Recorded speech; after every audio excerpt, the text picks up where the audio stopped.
ايه اللي انت مخبيه ورا ظهرك ده يا يوسف؟ ولا حاجه، مش مخبي حاجه في ايه ايه. دي؟ وريني كده. 200 جنيه بتاعتي. استنى بس، اقف. بتاعتك منين؟ بتاعتي انا محوشها بقالي اسبوع. محوشها ازاي؟ ولا ايه محوشها؟ بقالي سمعني كده، اسبوع. انا مش سامعاه. محوشها بقالي اسبوع. اه.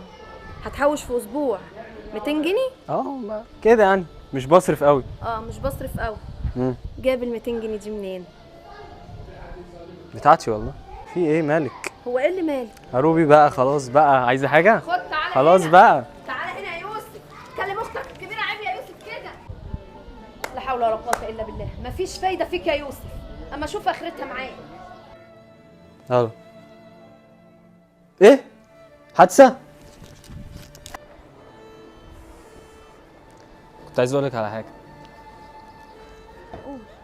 بصراحه اللي حصل ده بسبب ان انا ال 200 جنيه انا كنت سارقهم اصلا.